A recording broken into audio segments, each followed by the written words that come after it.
figuring out what job you need to do with a computer or where you want to leverage a computer to help you do a job, you have to understand a couple things. You have to understand the job performer. Who's doing it? What job is it that they're doing? And the process of how they do it and the needs of why they're doing that job. That's going to let you understand the circumstances. When you have those pieces of information, you're going to be able to do a couple things.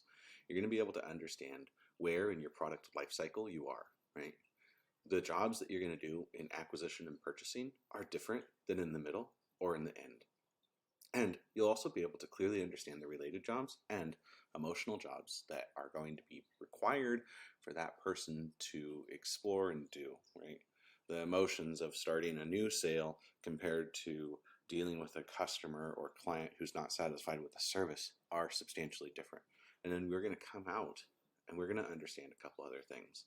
When we start to quantify and qualify these things, we can start to break the status quo. So what does that mean? We're going to be able to clearly understand what's observed, right? When you understand how somebody's working on a task, the products around it, the services around it, you can say, where can we reduce cost and complexity?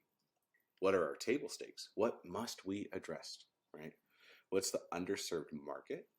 And what's irrelevant? What are some ideas that you have had that just aren't going to work? You're going to be able to write an outcome in a very clear statement that's going to let you quantify and qualify your objectives, your direction metric, the object of control, and the contextual clarifier. These are all part of the lexicon of understanding how to clearly convey business, computers, technology, people, and process.